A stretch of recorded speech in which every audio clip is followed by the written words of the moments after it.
ಎಲ್ರಿಗೂ ನಮಸ್ಕಾರ. ನಾನು ಬೆಳಗ್ಗೆ ಗಾಡಿಯನ್ನು ತೆಗೆದುಕೊಂಡು ಮುಡುಕ್ತೊರೆ ಹತ್ರ ಹೋಗ್ತಾ ಇದ್ದೀನಿ.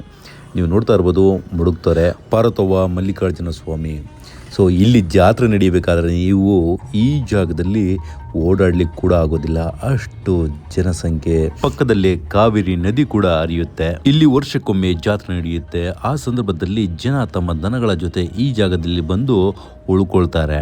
ಆ ಸಂದರ್ಭದಲ್ಲಿ ಈ ಹಳ್ಳಿಯ ವಾತಾವರಣದ ಜಾತ್ರಾ ಮಹೋತ್ಸವವನ್ನು ನೋಡುವುದೇ ಬಹಳ ಖುಷಿಯಾಗುತ್ತೆ, ಅಷ್ಟು ಅದ್ಭುತವಾಗಿರುತ್ತೆ. ಈಗ ನಾನು ತಲಕಾಡ್ ಹತ್ರ ಇರುವಂತಹ ಶಂಭು ಮಹದೇವನಪುರಕ್ಕೆ ಬಂದಿದ್ದೇನೆ. ಅಂಡ್ ಇಲ್ಲಿನ ರೈತರನ್ನ ಈಗ ಮಾತನಾಡ್ಸೋಣ. ಇಲ್ಲಿನ ರೈತರು ನಾವು ಒಂದಷ್ಟು ವಿಚಾರವನ್ನ ನಿಮ್ ಜೊತೆ ಹಂಚ್ಕೊಬೇಕು ಸರ್, ವಿಡಿಯೋ ಒಂದು ಮಾಡಾಕಿ ನಮ್ಮ ಬಗ್ಗೆ ಅಂತ ಹೇಳಿದ್ರು. ಬನ್ನಿ ಮಾತನಾಡ್ಸೋಣ. ಸರ್ ನಮ್ಮ ಹೆಸರು ಸುರೇಶ್ ಅಂತ. ಏನ್ ಸರ್, ಏನ್ ಬೆಳೀತಾ ಇದ್ದೀರಾ, ಏನ್ ಕತೆ? ಸರ್ ನಾವು ಕಬ್ಬಾಕ್ತಿದ್ವು, ಮತ್ತೆ ಕಬ್ಬಾದ ಮೇಲೆ ಇವಾಗ ಮಾಮೂಲಿ ಇವಾಗ ಉದ್ದು ಬೆಳೆದಿದ್ದೀವಿ. ಉದ್ದ? ಹೌದು ಸರ್. ಎಷ್ಟು ತಿಂಗಳು ಬೆಳೆ ಇದು? ಸರ್ ಇದು ಎರಡೂವರೆ ತಿಂಗಳು ಬೆಳೆ ಇದು. ಉದ್ದ ಅಂದ್ರೆ ನಾವು ಇಡ್ಲಿಗೆಲ್ಲ ಹಾಕ್ತಿರಲ್ಲ? ಹೌದು ಹೌದು ಹೌದು ಸರ್. ಇಡ್ಲಿ ವಡೆಗೆಲ್ಲ ಹಾಕ್ತಿರಲ್ಲ? ಹೌದು ಸರ್, ಹೌದು. ಉದ್ದಿನ ವಡೆಗೆ? ಹೌದು ನೋಡಿ. ಹೇಳಿ ಸರ್, ಇದ್ರ ಬಗ್ಗೆ ಹೇಳಿ, ಅಥವಾ ನಿಮ್ ಬಗ್ಗೆ ಹೇಳಿ. ಇಲ್ಲ ಏನೋ ಹೇಳ್ತಿದ್ರೆ ನೀವು ಆಗ್ಲೇ ನನಗೆ. ಸರ್ ಇದು ಏನಪ್ಪ ಅಂತಂದ್ರೆ, ಇವಾಗ ರೈತರ ಮಕ್ಕಳು ರೈತರಾಗಿ ಬೆಳೆದ್ರೆ ಇನ್ನೂ ಒಳ್ಳೇದು. ಇವಾಗ ಏನಾಗ್ತದೆ ಅಂತಂದ್ರೆ, ಯಾರು ಬರಲಿ, ಯಾರೋ ಒಂದು ನಮ್ಮ ಊರ್ಲಿ ಯಾರು ಪ್ರತಿಯೊಂದು ಹಳ್ಳಿಲಿ ಎಲ್ಲ ಒಂತೆಲ್ಲ ಇವಾಗ ಹೆಣ್ಣು ಕೊಡ್ಬೇಕಾದ್ರೂ ಏನೋ ರೈತರ ಮಕ್ಕಳು ಹೆಣ್ಣು ಕೊಡಲ್ಲ ಅಂತ ಹೇಳ್ತಾರೆ. ಸರಿನಾ? ನಾವು ರೈತರಾಗಿ ನಾವು ಕೃಷಿ ಮಾಡ್ಕೊಂಡು ಬದುಕಿದ್ರೆ ಏನು ಲಾಸ್ ಇಲ್ಲ. ಸರಿನಪ್ಪ? ಮತ್ತೆ ಇದೇನ್ ಸಂಪಾದನೆ ಆಗಲ್ಲ ಅಂತೆಲ್ಲ ಸಿಟಿಗೆ ಹೋಗ್ತಾರಲ್ಲ? ಏನ್ ಸಿಟಿ, ಅದೇ ಹುಡುಗಿ ಕೊಡಲ್ವಲ್ಲ, ಹೆಣ್ಣು ಕೊಡಲ್ಲ ಅಂದ್ಬಿಟ್ಟು ಹೋಯ್ತಾರ ಅವ್ರು ಅಷ್ಟೇ ಸರ್, ಇನ್ನೇನವಲ್ಲ. ಇದು ಎಷ್ಟು ಬರುತ್ತೆ ಇದು ಲಾಭ? ಸರ್ ಇದು ಲಾಭ ಅಂತಂದ್ರೆ ಒಂದ್ ಎಕರೆಗೆ ಇದು 8 ರಿಂದ 9 ಕ್ವಿಂಟಲ್ ಬೆಳಿಬೋದು. ಏನು ಮಾಮೂಲಿ ಒಳ್ಳೆ ಸೀಡ್ಸ್, ಒಳ್ಳೆ ಇದು LBG ಅಂತ ಸರ್, ಇದು ತಳಿ. ಇದು ಸುತ್ತಲೂ ತಂದಿದ್ದು ಇದು. ಸರಿನಾ? ಅದರಿಂದ ಏನಾಗಿದೆ ಅಂದ್ರೆ, ರೈತರು ಇದು ಸರಿಯಾಗಿ ಬೆಳ್ಕೊಂಡು ಹೋದ್ರೆ ಯಾರಿಗೂ ಸಾಲನೇ ಬರಲ್ಲ. ಬರ್ರಿ ಒಳಗಡೆ ಬರ್ರಿ. ಇಲ್ಲಿ ನಮ್ಮ ಹಿರಿಕರು ಒಬ್ಬ ಇದಾರೆ, ಬನ್ನಿ ಸರ್, ಬನ್ನಿ. ಅಲ್ಲಿ ಕೇಳಿಸಲ್ಲ. ಇದರಲ್ಲಿ ಏನಂತಂದ್ರೆ, ರೈತರಾಗಿ ನಾವು ಏನಂತ ಇಷ್ಟಪಡ್ತೀವಿ ಅಂತಂದ್ರೆ, ಕೃಷಿಲಿ ಯಾವತ್ತೂ ಇದಾಗಲ್ಲ, ಮೋಸ ಆಗಲ್ಲ ಸರ್. ಲಾಭ ಮಾಡ್ತೀವಿ ಇದರಲ್ಲಿ? ಏನ್ ಸರ್, ಒಂದ್ ಎಕರೆಗೆ 60,000 ರಿಂದ 70,000. ಇಲ್ಲಿ ಹತ್ರ ಬನ್ನಿ. ಸರಿ ಸರ್, ಅದಕ್ಕೆ ಏನಪ್ಪ ಅಂತಂದ್ರೆ, ಒಳ್ಳೆ ತಳಿ, ಒಳ್ಳೆ ಸೀಡ್ಸ್ ಹಾಕಿ ರೈತರು ಯಾವತ್ತು ಸಾಲ ಆಗಿ ಯಾರೋ ಹೊಲ ಮನ ಯಾರು ಮಾರಾಗಿಲ್ಲ, ಚೆಂದ ದುಡ್ದು ಚೆಂದಾಗಿ ಸಂಪಾದನೆ ಮಾಡ್ಬೋದು ಸರ್. ಇದರಲ್ಲಿ ಬೆಂಗಳೂರಿಗೆ ಎತ್ತವ್ರೆ ಅಷ್ಟೇ. ಇನ್ನ ಏನೇನ್ ಬೆಳಿತೀರ ನೀವು ಅಂದ್ರೆ? ನಾವು ಸರ್ ಇಲ್ಲಿ ಏನಂತಂದ್ರೆ, ನಾವು ನಮ್ಮ ಅಪ್ಪಾಜಿ ಮತ್ತೆ ನಮ್ಮ ತಾತ ಆಕ್ಲಿಂದ ನಾವು ಭೂಮಿನೇ ನಂಬ್ಕೊಂಡ್ ಬಂದಿದ್ದೀವಿ ಸರ್. ನಮ್ಗೆ ಯಾವತ್ತೂ ಲಾಸ್ ಆಗಿಲ್ಲ. ಇನ್ ಬೇರೆ ಯಾವ್ದು ಗೊತ್ತಿಲ್ಲ. ಒಂದು ಹೈನುಗಾರಿಕೆ ಮಾಡ್ತಿದ್ದೀವಿ, ಅದ್ರಲ್ಲೊಂದು ನಮ್ಗೆ ಅದರಲ್ಲೂ ಒಳ್ಳೆ ಗೊಬ್ಬರ, ಒಳ್ಳೆ ಸಗಣಿ ಆಗುತ್ತೆ. ಅದೇ ತಗೊಂಬಂದು ಭೂಮಿಗೆ ಹಾಕ್ತಿವಿ, ಒಳ್ಳೆ ಬೆಳೆ ಬೆಳಿತೀವಿ. ಮತ್ತೆ ಮನೆಗೆಲ್ಲ ಹಾಲಾಗುತ್ತೆ, ಮಕ್ಕಂಬರಿಗೆಲ್ಲ ಅದಲ್ಲೇ ನಾವು ಡೈರಿಗೆ ಹಾಕ್ತಿವಿ. ಒಂದ್ 23 ಲೀಟರ್ ಹಾಲು ಹಾಕೊಂಡು ನಾವು ಜೀವನ ಮಾಡ್ತೀವಿ, ಏನು ಲಾಸ್ ಆಗಲ್ಲ ಸರ್. ಕೃಷಿನ ಬದುಕಿ ಯಾರ ರೈತರಾದ್ರೂ. ಏನೇನ್ ಮಾಡ್ತೀರಾ ನೀವು ಕೃಷಿಲಿ? ಸರ್ ನಾವು ನೋಡಿ, ಅಲ್ಲಿ ಒಂದು ತೆಂಗಿನ ತೋಟ ಐತೆ ಪಕ್ಕದ ಗದ್ದೆಯಲ್ಲಿ. ಅಲ್ಲಿ 60 ಗಿಡ ತೆಂಗಿನ ಗಿಡ ಇದಾವೆ. ಸರಿ ಸರ್, ಅದು ಮಾಡ್ಕೊಂಡು ಅಲ್ಲಿ ಕೃಷಿ ಮಾಡ್ಕೊಂಡು ಮಾಡ್ತಿದೀವಿ ಸರ್. ಎಷ್ಟು ಒಂದ್ ತಿಂಗಳಲ್ಲಿ ಎಷ್ಟು ಲಾಭ ಮಾಡ್ತೀರಾ ಸರ್? ಒಂದ್ ತಿಂಗ ಬರಲ್ಲ, ಇದು ವರ್ಷ. ಇದು ಯಾಕಪ್ಪ ಅಂದ್ರೆ, ಇದು ಒಂದ್ ತಿಂಗ ಬರಕಂತಂದ್ರೆ ನಾವು ಅಫಿಷಿಯಲ್ ಅಲ್ಲ. ನಾವು ಏನಪ್ಪಾ ಅಂತಂದ್ರೆ, ಇದು ರೈತರು ಏನಾಗತ್ತೆ 6 ತಿಂಗ 3 ತಿಂಗ ಬೆಳಕಾಗಿರ್ಬೋದು. ಇವಾಗ ಏನಪ್ಪಾ ಅಂತಂದ್ರೆ, ಈಗ ನಮ್ಮೂರಲ್ಲಿ ಏನಾಗಿದೆ ಅಂತಂದ್ರೆ, ಇವಾಗ ಪ್ರತಿಯೊಬ್ಬರು ಇವಾಗ ಒಂದು 10 ಗುಂಟೆ 15 ಗುಂಟೆಗೆ ಸುಖರಾಜನ್ ಗಂಡ ಹಾಕ್ತಾ ಇದಾರೆ. ಅದರಿಂದ ಏನಾಗಿದೆ ಅಂತಂದ್ರೆ, ಅವರು ದಿನ 600 800 ಒಂದು ಮನುಷ್ಯನ ಕೂಲಿಗೆ ಲಾಸ್ ಇಲ್ಲ ಸರ್. ಅದು ಮೈ ಮುರಿದು ಗೇದ್ರೆ ಯಾವತ್ತೂ ಲಾಸ್ ಇಲ್ಲ. ಎಷ್ಟು ವರ್ಷಕ್ಕೆ ಎಷ್ಟು ಆದಾಯ ಮಾಡ್ತೀರಾ ಸರ್? ನಾವು ಇವತ್ತೆಲ್ಲ ಒಂದು 8 ಲಕ್ಷ ರೂಪಾಯಿ ಮಾಡ್ತೀವಿ ಸರ್. ನಮ್ಗಿರೋದು 4 ಎಕರೆ ಜಮೀನು. ಕಬ್ಬು ಹಾಕ್ತೀವಿ, ಭತ್ತ ಹಾಕ್ತೀವಿ, ಮತ್ತೆ ಅದೆಲ್ಲರೇ ನಾವು ಕಾಳಿರ್ತೀವಿ.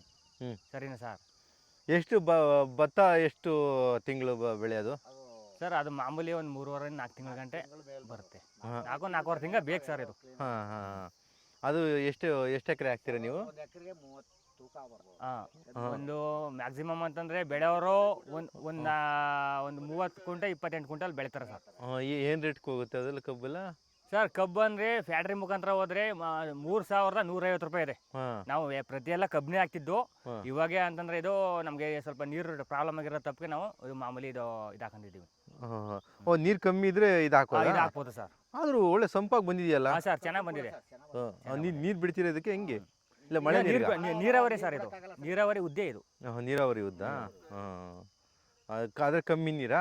ಏನು ಸರ್, ಕಡಿಮೆ ನೀರಲ್ಲಿ ಒಳ್ಳೆ ಮಾಡ್ಬೋದು ನೀವು. ಹಾಂ ಹಾಂ ಹಾಂ. ಏನು ಲಾಸ್ ಇಲ್ಲ. ಈಗ ಕಬ್ಬಲ್ಲಿ ಎಷ್ಟು ಮಾಡ್ತೀರಾ ಆದಾಯ? ಸರ್ ಕಬ್ಬಿಲೆ ಅಂದರೆ ಒಂದು ಎಕರೆಗೆ 80ರಿಂದ 90 ಟನ್ ಕಬ್ಬು ಕೀಳ್ತಾರೆ ಚೆನ್ನಾಗಿ ಬೆಳೆಯೋರು. ಬೆಳೆದವರು 50 ಬೆಳಿತಾರೆ ಒಂದು ಎಕರೆಗೆ. ಸರಿನಾ? ಅದರಿಂದ ಏನಾಗಿದೆ ಅಂತಂದ್ರೆ ಅವರ ಇದು ಅನುಗುಣ ನಾವು ಹೇಳೋದಲ್ಲ. ಭೂಮಿ ಬರಡಾಗಿರೋ ಸ್ವಲ್ಪ ಕಡಿಮೆ ಬೆಳಿತವೆ, ಸ್ವಲ್ಪ ಜಾಸ್ತಿ ಒಳ್ಳೆ ತಾಕತ್ತಾಗಿದ್ದು ಯಾವುದು ನಾ ಹೇಳೋದು ಇಷ್ಟಪಡ್ತೀನಿ ರೈತರಿಗೆ ಅಂತಂದ್ರೆ ದನದ ಗೊಬ್ಬರ ಹಾಕಿ, ರಾಸಾಯನಿಕ ಗೊಬ್ಬರ ಕಡಿಮೆ ಹಾಕಿ, ಮತ್ತೆ ಅದೇ ಇನ್ನೊಂದು ಹೇಳ್ತೀನಿ ಅಂತಂದ್ರೆ ಕಳೆನಾಶಕ ಮಾತ್ರ ಜಾಸ್ತಿ ಹೊಡಕ್ ಹೋಗ್ಬೇಡಿ ಭೂಮಿ ತಾಯಿಗೆ. ನೀವು ಕಳೆನಾಶಕ ಹೊಡಿತೀರಾ? ಸರ್ ಕಳೆನಾಶಕ ಕಡಿಮೆ ಕೊಡ್ತೀವಿ ನಾವು, ಕೈಲೇ ಕೀಳ್ತೀವಿ, ಭೂಮಿ ಬರಡಾಗೋಗ್ತೇವೆ. ಸಂಪೂರ್ಣ ಬಿಟ್ಟೆ ಬಿಡ್ಬೋದಲ್ಲ ಕಳೆನಾಶಕ? ಸರ್ ಕಳೆನಾಶಕ ಫುಲ್ ಬಿಟ್ಟೆ ಬಿಡ್ಬೋದು, ಬಟ್ ಅಂದ್ರೆ ಜಾಸ್ತಿ ಅಗತ್ಕಂತ ನಾವು ಕೀಳಕ್ಕಾಗಲ್ಲ. ಲೇಬರ್ ಚಾರ್ಜ್ ಜಾಸ್ತಿ. ಇವಾಗ ಮಧ್ಯಾಹ್ನಕ್ಕೆ 2-2.5 ಗಂಟೆಗೆ ಬೆಳಿಗ್ಗೆ 7 ಗಂಟೆಗೆ ಬರ್ತಾರೆ, ಮತ್ತೆ 3 ಗಂಟೆಗೆ 2 ಹೋಯ್ತಾರೆ. ಗಂಡಾಳಿಗೆ 600 ರೂಪಾಯಿ, ಮಾಮೂಲಿ ಹೆಣ್ಣಾಳಿಗೆ ಮಾಮೂಲಿ 250 ರೂಪಾಯಿ ಕೊಡ್ಬೇಕು. ಆ ಥರ ಆದ್ರೆ ನಾವು ರೈತರು ಎಲ್ಲಿ ಸಂಪಾದನೆ ಇದ್ದು ನಮಗೆ? ಅದಕ್ಕೆ ನಾವು ಹೇಳೋದು ಅಂತಂದ್ರೆ ನಮ್ಗೆ ಎಷ್ಟಾಗತ್ತೆ ಅದನ್ನ ಸ್ವಂತ ಮಾಡ್ಕೋಬೇಕು. ಕೂಲಿ ಕೊಟ್ರೆ ಮಾತ್ರ ನಿಮ್ಗೆ ಅರ್ಧಕ್ಕರ್ಧ ಉಳಿಯಲ್ಲ. ಅಲ್ಲ ದೊಡ್ಡದಾಗ ಮಾಡಿದ್ರೆ ಉಳಿಬೋದೇನಲ್ವಾ? ದೊಡ್ಡ ಮಾಡಿದಾಗ ಮಾಡ್ಬೋದು ಸರ್, ಅಂದ್ರೆ ಅಷ್ಟೇ ಖರ್ಚು ಇರುತ್ತಲ್ಲ ಸರ್. ಖರ್ಚು ಇರ್ತದೆ. ಕಬ್ಬು ಬಿಡಕ್ಕೆ 250-300 ತೊಳ್ತಾರೆ. ಅದ್ರಲ್ಲಿ ಕಬ್ಬು ಅಂದ್ರೆ ಅದ್ರಲ್ಲಿ ಏನು ಆ ಕಬ್ಬು ಬೆಳೆದ್ರಲ್ಲಿ ಏನು ನಮ್ಗೆ ಲಾಭ ಇಲ್ಲ ಸರ್. ಅದ್ರಲ್ಲಿ ಹೇಳ್ಬೇಕಂತಂದ್ರೆ ಅದಕ್ಕೆ ಭತ್ತ ಮೇಲೆ ಇವತ್ತು 3,350 ರೂಪಾಯಿ. ಆ ಕಬ್ಬು ಏನ್ ಹೇಳ್ತಾರೆ 12 ತಿಂಗಳು ತರಿತೀನಿ ಅಂತಾರೆ, 16 ತಿಂಗಳು ತರೀತಾರೆ. ಅದ್ರಲ್ಲಿ ಇಳುವರಿನೇ ಹೊಂಟೋಗುತ್ತಲ್ಲ, ಅಲ್ಲೇನಿದೆ ಸರ್ ನಮ್ಗೆ? ಕಬ್ಬು ಅವರು ಆರ್ಡರ್ ತಗೊಂಡ್ಮೇಲೆ ತುಂಬಾ ಅದ್ರ ಮೇಲೆ ಆತ್ಗೆ ಒಂದ್ 4 ತಿಂಗಳು ಮುಂದಕ್ಕೆ ತಳ್ತಾರೆ. ಕರೆಕ್ಟ್ ಆಗಿ ಯಾರು 12 ತಿಂಗಳಿಗೆ ಯಾರು ತರಲ್ಲ ಸರ್, ಯಾವ ಫ್ಯಾಕ್ಟರ್ ಯಾರು ತರಲ್ಲ. ಇದಾರ ಕಾಳ ಆದ್ರೆ ಇದೇನಪ್ಪ ಅಂತಂದ್ರೆ ಮಾಮೂಲಿ ಇದು 2-3 ತಿಂಗಳಿಗೆ ಇದು ಕ್ಲಿಯರ್ ಸರ್ ಎಲ್ಲ. ಈಗ ಇದು ಹಾಕ್ಬಿಟ್ಟು ಇನ್ಬಿಟ್ಟೆ ಇವಾಗ ನಾವು ಕಬ್ಬು ಹಾಕ್ತೀವಿ. ಇದೆಲ್ಲ ಹೆಂಗೆ ಕಣ ಮಾಡ್ತೀರಾ ಇದಕ್ಕೆ? ಏನು ಐದು ತೆಗಿಯೋದಕ್ಕೆ ಕೂದ್ಬಿಟ್ಟು ಮಿಷಿನ್ ಗೇರ್ ಹಾಕ್ತಿವಿ, ಇಲ್ಲ ಅಂತಂದ್ರೆ ರೋಡ್ ಗೇರ್ ಹಾಕ್ತಿವಿ ಸರ್, ಒಕ್ಕಣೆ ಮಾಡ್ತೀವಿ. ಕಾಳ ಆಗ್ಬಿಡ್ತದೆ. ಇದು 1.25 ತಿಂಗಳ ಸರ್ ಇದು. ಇವಾಗ ಹೂ ಬರ್ತಾ ಇದೆ. ಒಂದು ಮುಕ್ಕಾಲು ತಿಂಗಳು ಬಂದ್ಬಿಡ್ತಾ ಇದೆ ಸರ್. ಅದರಿಂದ ಇದು ಸದ್ಯಕ್ಕೆ ಹೇಳ್ಬೇಕು ಅಂದ್ರೆ ಇದು ನಮ್ಗ ರೈತನ ಇದು ಅಂತಂದ್ರೆ ಸ್ವಲ್ಪ ಇದೆ ನಮ್ಗೆ ಲಾಭ ಮಾಡೋದು. ಇದೇನು ಖರ್ಚು ಜಾಸ್ತಿ ಏನಿಲ್ಲ ಸರ್, ಮಾಡ್ತೀನಿ ಅಂದ್ರೆ. ಎಲ್ಲಿ ಮಾರಾಟ ಮಾಡ್ತೀರಾ ಇದನ್ನ ತಗೊಂಡು? ಸರ್ ಅವರೇ ಸೇಲಿಂಗ್ ಮಾಡ್ತಾರೆ ಸರ್, ಇಲ್ಲಿ ಮೈಸೂರು, ಬಂಡಿಪಾಳ್ಯ, ಎಲ್ಲಿಗಾರ ಕೊಡ್ಬೋದು ಸರ್, ಅದೇನಿಲ್ಲ. ಇದು ನಾವಿದು ಸುತ್ತೂರ್ಲಿ ಸರ್, ಇದು ಬಿತ್ತನೆ ತಳಿ ತಂದಿದ್ದು LBG ಅಂತ ಇದ್ರ ತಳಿ ಹೆಸರು. ಒಳ್ಳೆ ತಳಿ ಅಂತಾರೆ ಒಟ್ಟಿನಲ್ಲಿ. ಬಟ್ ನಾವು ಇವಾಗ ಹಾಕಿದ್ದೀವಿ. ಕೃಷಿಯಲ್ಲಿ ಬಂದಾಗ ನಾವು ಏನೋ ಅದು ಇಳುವರಿ ಏನು ಬರುತ್ತೆ ಆಗ ಇಷ್ಟು ಇಳುವರಿ ಬಂತು ಅಂತ ಹೇಳ್ಬೋದು. ನಾವು ಇಷ್ಟೇ ಬೆಳಿತೀವಿ ಅಷ್ಟೇ ಬೆಳಿತೀವಿ ಅನ್ನೋಕೆ ಆಗಲ್ಲ. ಸದ್ಯಕ್ಕೆ ಏನಪ್ಪ ಅಂದ್ರೆ ಇವಾಗ ಗಿಡ ಚೆನ್ನಾಗೈತೆ ಸರ್. ಇವರು ನಮ್ಮ ದೊಡ್ಡಪ್ಪಾಜಿ ಅವರು, ಇವರು 15 ಕುಂಟಿಗೆ ಹೂವಿನ ಗೆಂಡ ಹಾಕೊಂಡಿದ್ದಾರೆ. ಅದಪ್ಪ ಕೃಷಿ ಮಾಡೋದ್ರಿಂದ ಯಾವತ್ತೂ ಲಾಸ್ ಇಲ್ಲ. ಅದಪ್ಪ ಇರೋಷ್ಟಕ್ಕೆ ನ್ಯಾರ ಜೀವನ ನಡೀತಾ ಇದೆ. ಈ ರೀತಿ ನಾವು ನಂಬ್ಕೊಂಡಿದ್ದೀವಿ ಭೂಮಿನ. ಅದಾಗಲಿ ಹೋಗ್ಲಿ. ನಿಜಾನೇ. ಈಗ ಕೊರೋನಾ ಬಂದಾಗ ಎಲ್ಲರೂ ಓಡ್ ಬಂದು ಕೃಷಿ ಮಾಡಕ್ಕೆ ಸ್ಟಾರ್ಟ್ ಮಾಡಿಬಿಟ್ರು. ಅಲ್ಲಿ ಕೆಲಸ ಹೋದ್ರೂ ಇಲ್ಲಿ ಕೆಲಸ ಇತ್ತು. ನಾವು ಇರೋಷ್ಟಕ್ಕೆ ನೆಮ್ಮದಿಯಾಗಿ ಜೀವನ ಮಾಡ್ತೀವಿ. ಇದು ನಮ್ಗೆ ಯಾವತ್ತಿರೋ ಮೋಸಿಲ್ಲ. ಎಷ್ಟು ಎಕರೆ? 3.25 ಎಕರೆ ಜಮೀನಿದೆ. ಏನೇನು ಹಾಕಿದ್ದೀರಾ ನೀವು? ಅದೇ ಈಗ ಕಬ್ಬು, ಭತ್ತ, ಮತ್ತು ಹೂವು, ತೆಂಗಿನ ತೋಟ. ಎಲ್ಲ ಟ್ರ್ಯಾಕ್ಟ್ರ ಎತ್ತುಗಳ? ಎತ್ತುಗಳ ವ್ಯವಸಾಯ. ದನ ಒಂದು 4 ಆಡವೆ, ಒಂದು ದನ ಇವೆ. ನಾವು ಮಾಡ್ಕೊಂಡು ಅದಾದ ಗೊಬ್ಬರನ ತಂದು ಹಾಕೊಂಡು ಒಂದು 40-50 ಮರ ಇವೆ, ತೆಂಗಿನ ಮರಗಳು. ಅದರಲ್ಲಿ ಎಳ್ನೀರು ಕುಯ್ಕೊಳ್ತಾರೆ. ಅದರಲ್ಲಿ ಒಂದು ತಿಂಗ ಒಂದಷ್ಟು ಐತೆ. ಖರ್ಚಿಗೆ ನಮ್ಗೆ ಯಾವ್ದಾದ್ರು ಸಾಕಾಯ್ತದೆ. ಎಲ್ಲ ಇಲ್ಲಿಗೆ ಬಂದ್ಬಿಡ್ತಾರೆ. ಎಷ್ಟು ಎಳ್ನೀರು ಒಂದು ಅವ್ರಿಗೆ? ಇವತ್ತು ಒಂದು 30 ರೂಪಾಯಿಲಿ ಕೊಡ್ತಾ ಇದ್ದೀವಿ ಒಂದು ಎಳ್ನೀರಿಗೆ. 30 ರೂಪಾಯಿ ಇದೆ ಇಲ್ಲಿ? ಇಲ್ಲಿ ನಡೀತಾ ಆ ಕಡೆ 24 ರೂಪಾಯಿನೋ ಅಷ್ಟೇ ಅದು ಚಳಿಗಾಲದಲ್ಲಿ. ಈಗ ಬೇಸಿಗೆಕಾಲದಲ್ಲಿ 30 ರೂಪಾಯಿ. 30 ರೂಪಾಯಿ.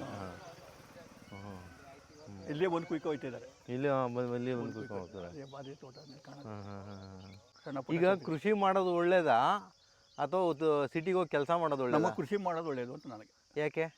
ಇದರಲ್ಲಿ ಇರೋಷ್ಟಕ್ಕೆ ನೆಮ್ಮದಿ. ಏನು ನೆಮ್ಮದಿ ಸರ್ ಇದರಲ್ಲಿ? ಅಲ್ಲ ಸರ್, ಈಗ ಆರಾಮಾಗಿ ಹೋಗ್ಬಿಟ್ಟು ಒಳ್ಳೆ ಶರ್ಟು ಐರನ್ ಮಾಡಿರೋ ಶರ್ಟ್ ಹಾಕ್ಕೊಂಡು ಆರಾಮಾಗಿ ಹೋಟ್ಲಲ್ಲಿ ಊಟ ಮಾಡ್ಕೊಂಡು ಅದು ಅವ್ರ ಇಷ್ಟ. ಆಫೀಸಲ್ಲಿ ಕೂತ್ಕೊಂಡು ಕೆಲಸ ಅದು ಮಾಡೋದು ಅವ್ರ ಇಷ್ಟ ಇರೋದು, ನಾವು ಹೇಳೋದಲ್ಲ. ನಾವು ನಂಬ್ಕೊಂಡೀವಿ, ಇದನ್ನ ಮಾಡ್ಕೊಯ್ತಾವೆ. ಅಲ್ಲ, ನಿಮ್ಗೆ ಏನು ನೆಮ್ಮದಿ ಇದರಲ್ಲಿ ಅಂತ? ನಮ್ಗೆ ಇದೇ ನೆಮ್ಮದಿ ಅಂತ ನಮ್ಗೆ ಅರ್ಥ. ಹಾಂ ಹಾಂ. ಕೆಲ್ಸಕ್ಕೆ ಹೋಗೋದಕ್ಕಿಂತ ಇದು ನೆಮ್ಮದಿ ಅಂತ? ಅದಕ್ಕಿಂತ ಇದು ನೆಮ್ಮದಿ ಅಂತ. ಹಾಂ. ಹೆಂಗೆ ಅಂದರೆ ಇರಷ್ಟೇ ನಮ್ಮ ಮನೆ ತನಕ ನಾವು ನೋಡ್ಕೊಂಡು ನಮ್ಮ ಅಕ್ಕ ಮರಿನೆಲ್ಲ ಇಲ್ಲಿ ಇದ್ಕೊಂಡು ಏನು ಬಂದಲ್ಲಿ ನೆಮ್ಮದಿಗೆ ಇರಷ್ಟು ಹುಡ್ಕೊಂಡು ಕಾಲ ಕಳಿಬೋದು, ಫ್ಯಾಮಿಲಿ ಜೊತೆಗೆ ಇರ್ಬೋದು ಅಂತ? ಜೊತೆಲಿ ಒಟ್ಟಾಗಿರ್ಬೋದು ಅಂತ ನಮ್ಮ ಇಷ್ಟ. ಆ ಕಾಲಕ್ಕೂ ಈ ಕಾಲಕ್ಕೂ ಏನು ವ್ಯತ್ಯಾಸ? ನಿಮ್ಮ ತಂದೆಯವರಿದ್ದಾಗ ಅವಾಗೆಲ್ಲ ಹೆಂಗಿತ್ತು ಆ ಕಾಲದಲ್ಲಿ ಹಿಂದೆ ಹಾಂ ಅದು ಇದೇ ನಮ್ಮನೆ ಆರಂಭನೇ ನೆಮ್ಕೊಂಬಂದ್ರೆ ವ್ಯವಸಾಯನೇ ನಾವು ನಮ್ಮ ಕುಟುಂಬ ನೆಮ್ಕೊಂಬಂದಿರೋದು ಇಲ್ಲಿಂದ. ಒಟ್ಟು ಕುಟುಂಬ ಇದ್ರೆ ಅವಾಗ? ಒಟ್ಟು ಕುಟುಂಬದಿಂದ ನೆಮ್ಕೊಂಬಂದ್ರೆ ಇಲ್ಲಿ. ಅವಾಗ ಎಷ್ಟು ಎಕರೆ ಮಾಡ್ತಿದ್ರೆ? ಆವಾಗ ನಮ್ಗೆ ಒಟ್ಟಿಗೆ ಇದ್ದು ನಾವು ನಮ್ಮ ತಂದೆಯವ್ರ ಭಾಗ ಆಗಿ ನಮ್ಗೆ ಒಂದು 3 ಎಕರೆ ಜಮೀನು ಬಂದ. ಅವಾಗ ಒಟ್ಟಿಗಿದ್ದಾಗ ಎಷ್ಟು ಎಕರೆ? ಒಟ್ಟಿಗಿದ್ದಾಗ ಒಂದು 12 ಎಕರೆ ಜಮೀನು ಇದ್ದವನೇ. 12 ಎಕರೆ ಅದರಲ್ಲಿ ಭಾಗ ಆಗಿ ನಮ್ಮ ಭಾಗಕ್ಕೆ 3 ಎಕರೆ ಜಮೀನು ಬಂದಿದೆ. ಎಷ್ಟು ಜನ ಮಕ್ಕಳು ನಿಮ್ಮ? ಅಣ್ಣ ತಮ್ಮಂದ್ರು ಇಲ್ಲ, ನಾವೊಬ್ಬನೇ. ನಮ್ಮ ತಂದೆಗೆ ನಾವೊಬ್ಬನೇ.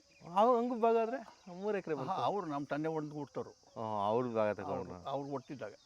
ಆವಾಗ ಏನು ಬೆಳೆ ಬೆಳೀತಾ ಇದ್ರಿ? ಆವಾಗ ಬಿಸಿಲ್ಗಾಡುವಾಗ ಮಳೆ ಹತ್ತಿದ್ರೆ ಈ ಮಳೆ ಉರುಂಡ್ರು ಇಲ್ಲವರಿಲ್ಲ, ಆವಾಗ ರಾಗಿ ಉಳ್ಳಿ ಈ ಥರ ಧಾನ್ಯಗಳು ಹಾಕೊಂಡು.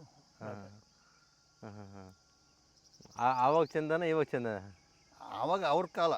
ಈ ನಮ್ಮ ಕಾಲದಲ್ಲಿ ಈಗ ನೀರು ಪಂಪ್ ಸೆಟ್ ಮಾಡ್ಕೊಂಡು ಹೋಯ್ತೇವೆ. ಅವಾಗ ಮಳೆಗೆ ಬೆಳೀತಾ ಇದ್ರಿ? ಮಳೆ ಬೆಳತೀವ್ರಾಗ. ಇನ್ನು ಈಗ ಔಷಧಿ ಹೊಡೆದ್ಬಿಟ್ಟು ಬೆಳಿತಾರಲ್ಲ, ಅದ್ರ ಬಗ್ಗೆ ಏನು ಹೇಳ್ತೀರಾ? ಈ ಔಷಧಿ ಹೊಡಲೇಬೇಕೇ ಒಂದು ಟೈಮು. ಒಂದು ಸತ ಸ್ಪ್ರೇ ಮಾಡಬೇಕು. ಇಲ್ಲಿವರ ಅದಕ್ಕೆ ಏನೋ ಇದು ಬಂದಿದೆ, ಇಳುವರಿ ಕಮ್ಮಿ ಆಗುತ್ತೆ. ಇಳುವರಿ ಕಮ್ಮಿ ಐತೆ, ಏನೋ ಮಾಡ್ಕೊಂಡು ಮಾಡಬೇಕು. ಬೇರೆ ಹೋಗಿ ಹೊರಗಡೆ ದುಡಿಯೋದ, ನಮ್ಗೆ ಇರೋ ಅಷ್ಟಲ್ಲಿ ನಾವು ಸ್ವಂತ ಹೋಗಿ ಇರೋದ, ನಮ್ಮ ಸ್ವಂತ ದುಡ್ಕೊಂಡು ನಾವು ಜೀವನ ಮಾಡೋದು ಒಳ್ಳೇದು. ಬೇರೆಯವ್ರ ಕೆಲಸ ಇರೋದಕ್ಕಿಂತ ಇಲ್ಲಿರೋದು ಚಂದ. ನಮ್ಮ ಆರಾಮ ನಿಮ್ಗೆ ವ್ಯವಸಾಯ ಮಾಡ್ಕೊಂಡು ನಿಮ್ಗೆ ಹೋಗೋದು. ಇಲ್ಲಿ ನಾವೇ ರಾಜ, ನಾವೇ ಮಂತ್ರಿ. ಇರೋಷ್ಟಕ್ಕೆ ಯಾವಾಗ ಜೀವನ ಮಾಡ್ಕೋಬೋದು ಅಂತ.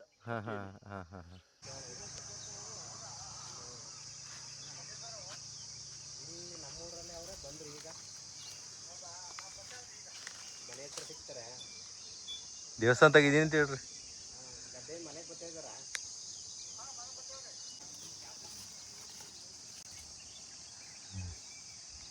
ನೋಡಿ